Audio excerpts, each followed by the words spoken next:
All right, ever imagine yourself crafting words that move nations, inspire change, or like make people double over with laughter? Oh, yeah. That's the power of a speechwriter. Absolutely. And today we're diving deep into not just the craft, but how to actually land a job doing it. It's a fascinating field because you're not just a writer. You're a storyteller, a researcher, a voice for somebody else's vision. You've got this big interview coming up for a speechwriter position. Okay. And we're going to break down some common questions using RoleCatcher's insights and career guides. We'll also look at how their AI can give you a leg up in your prep. What's interesting is that a lot of people think speech writing is all about, flowery language, but it's really about understanding the speaker's goals, the audience, and the occasion, and then weaving it all into a compelling narrative. And RoleCatcher really emphasizes the importance of a conversational tone. Like think less scripted speech and more like a natural, engaging flow. Right. Which makes sense. You want it to feel like the speaker's talking with you, not at you. Yeah. Exactly. That natural flow can be tricky to achieve, especially when you're dealing with complex topics or high-stakes situations. Now, before we jump into these specific interview questions, the RoleCatcher Career Guide paints a pretty exciting but demanding picture of what this career can look like. Long hours, tight deadlines, but potentially huge rewards. Yeah. The guide mentions working with high-profile individuals, having real influence, and constantly adapting to the evolving media landscape. Think about how social media and virtual events have changed the game. Definitely. Okay, let's get into these interview questions. RoleCatcher has 9 sample questions they say you should be ready for. We'll walk through each one, figure out what the interviewer is really looking for, and give you some strategies for crafting answers that stand out. Ready to tackle the first one? Let's do it. All right. First up, and it seems pretty straightforward, what experience do you have in speech writing? But what are they really getting at here? They're looking for evidence. Have you actually walked the walk? So think about any relevant coursework, internships, volunteer work, anything where you've had to write for an audience. Have you written for a blog, drafted presentations? So even if you haven't had a formal speechwriting gig, you can showcase experiences that demonstrate your core writing and communication skills. RoleCatcher's AI can actually help you identify these transferable skills from your past experiences and tailor your resume and answers to highlight them. That's a great point. Now, if you have written speeches, this is your chance to shine. Choose an example that's relevant to the job you're interviewing for. What was the challenge? How did you approach it? What was the impact? And remember, this is where storytelling comes into play. Think of a time when your writing captivated an audience. How can you tailor that story to this interview? That's such great advice. Now, I bet there's a good chance they'll follow up with something like, tell me about a time your writing didn't land as you'd hope. What did you learn? Ooh, that's a good one. They want to see how you handle setbacks and grow from them. It's a chance to show that you're self-aware and dedicated to continuous improvement. Being prepared for these kinds of follow-up questions can make a huge difference. And that's where RoleCatcher's AI really shines. It can help you anticipate these tougher questions and even provide feedback on your practice answers. That's like having a secret weapon going into the interview. Yeah. Okay, question number 2. What is your process for researching and preparing a speech? This is where you demonstrate your organizational skills and attention to detail. Walk them through your process step by step. Do you start with brainstorming? Deep dive research? Do you have a particular method for organizing your thoughts and information? And don't be afraid to get specific. Do you use certain tools or techniques? Exactly. You could say, I always start by thoroughly understanding the speaker's objectives and target audience. Then I conduct in-depth research using resources like JSTOR or Project MUse to gather relevant information and data. And remember, tailor your answer to the specific job.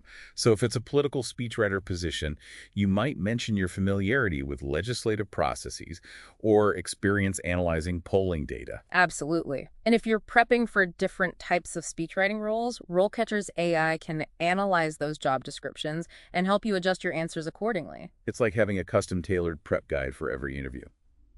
Okay, on to question 3. How do you ensure your speeches are engaging and memorable for the audience? Here's where it gets really interesting.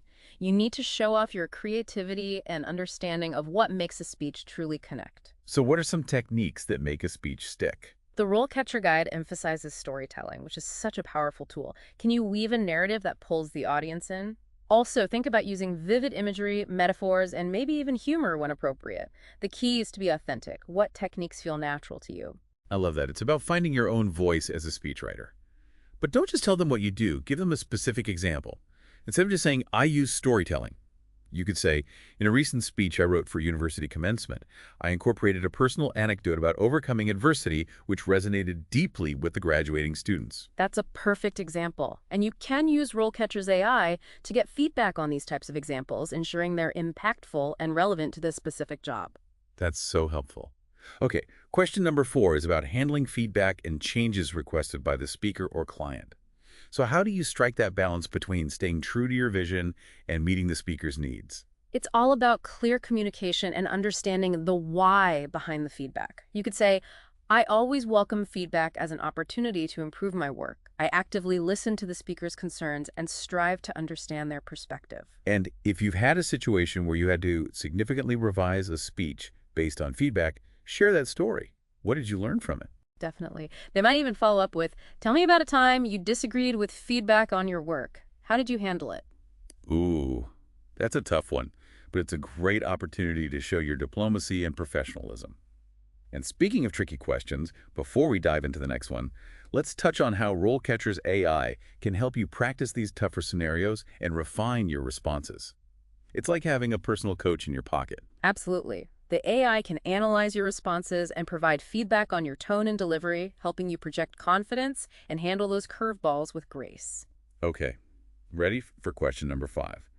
It's all about staying up to date on current events and trends.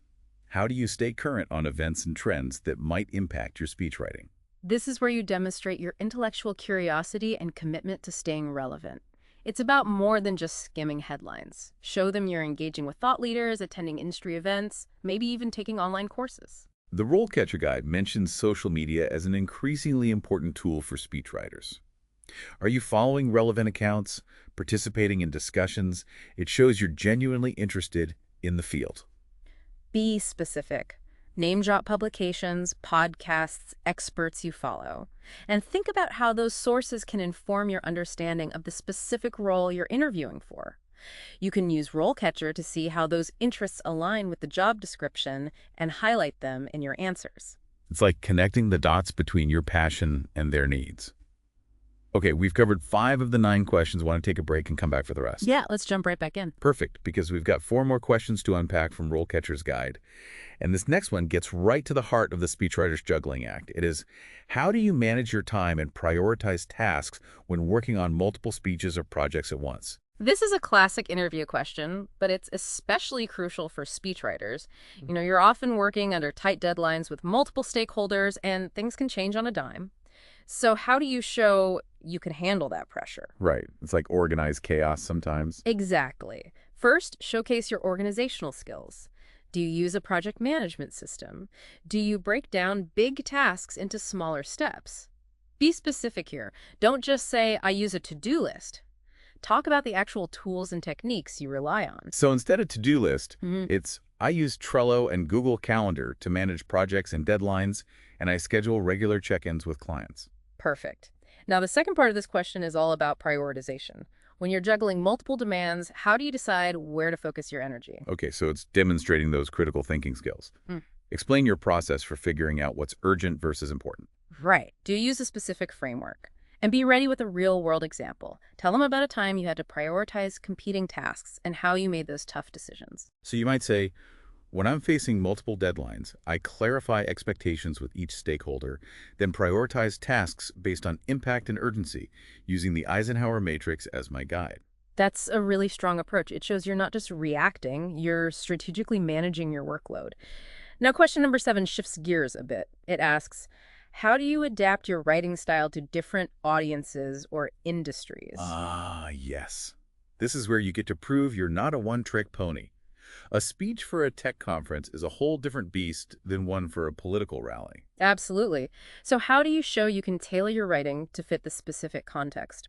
Start by highlighting your research process. Do you really dive deep into the values, interests, and expectations of your target audience? And again, don't tell them you do your research, show them. What are your go-to resources? What questions do you ask yourself? Exactly. You could say, before I start writing, I immerse myself in understanding the audience. I read industry publications, analyze social media trends, and even talk to people who represent the target demographic. That's so thorough. It's like becoming a temporary expert in their world. Right. Now, once you've done that research, how do you actually adapt your writing style based on what you've learned? So if it's a formal audience, maybe you use more elevated vocabulary and ditch the slang. Exactly. But if it's a younger, more casual audience, you might use a conversational tone, even incorporate humor or pop culture references. The key is to be authentic and write in a way that feels true to both the speaker and the message. And always have those specific examples ready. Show them you've actually done this before. Okay, question number 8 is all about results. How do you measure the success of a speech you've written? This is where you demonstrate you're not just a creative wordsmith, but you also think strategically about the impact of your work. It's not enough to write a beautiful speech. You need to show how it moved the needle, made a difference. Exactly. So first, think about the speech's goals. Was it to inspire action, to educate, to raise awareness? Once you've nailed down those goals, then you can start figuring out how to measure progress toward them. And there are so many ways to measure success. Audience feedback surveys, media mentions, social media engagement. Did donations increase after a fundraising speech? Did a political speech help a candidate gain support? These are the kinds of results interviewers want to hear about. Exactly. Those concrete examples make all the difference. Now, even if you don't have hard data, you can still talk about how you gather feedback and use it to improve your craft. You could say something like, I always follow up with my clients after a speech to get their feedback and see how the audience responded. I use that to constantly refine my skills. That's a great approach. It shows you're dedicated to continuous improvement. Okay, ready to tackle the final question from RoleCatcher's list. Bring it on. All right, it's another one about feedback, but with a slightly different angle. It's how do you incorporate feedback or criticism from the speaker or client into your writing process? So we've already talked about handling feedback gracefully, but now it's about showing how you actually put those suggestions to work while staying true to the speaker's voice. This is where active listening becomes crucial. It's not just nodding along and saying, yep, I'll change that. It's about really understanding why they're giving you that feedback. I love that. So you might ask clarifying questions, something like, I hear you want the tone to be more conversational. Can you give me an example of a speech that captures that feeling? That's perfect. It shows you're not just blindly following orders, but you're trying to get inside the speaker's head and understand their vision. And then when you're making those revisions, it's important to keep the big picture in mind.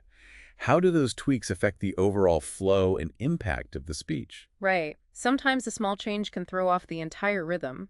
Don't be afraid to push back gently if you think a change might weaken the message. You might say, I understand you want to add this section, but I worry it might dilute the impact of the main message. Could we find another way to incorporate this information? That's a great example of advocating for your creative vision while still being collaborative. And remember, even if you disagree with the feedback, stay professional and respectful. Okay, so we've covered all 9 of RoleCatcher's sample interview questions. We've talked about the skills, the strategies, even how their AI can help you prepare. But before we wrap up this episode, I want to touch on one final point that the career guide brought up, and it's something that I think is at the heart of speech writing: the ability to inspire. It feels like speech writing is more than just a job. It's about tapping into something bigger than yourself. What's fascinating is that a well-crafted speech, it has the power to move people to action. It can ignite hope, spark passion, and even change the course of history. And even if you're not writing for a president or a CEO, you can still have a profound impact on your audience. Think about the graduation speeches that have stayed with you over the years, or the wedding toast that made you both laugh and cry. Yeah. Those are the moments when words truly matter, when they have the power to connect us, uplift us, and remind us of what's truly important. It's like you're weaving magic with language. Exactly. And that brings us back to the core of what we've been talking about today, preparing for that Speechwriter interview. Remember, it's not just about showcasing your technical skills, it's about conveying your passion for the craft and your understanding of its power. So as you go into that interview, channel that energy, that belief in the power of words. Let it shine through in your answers, in your stories, in your very presence, because that's what will make you truly stand out. And if you're feeling a bit nervous, remember, RoleCatcher's AI tools are there to support you.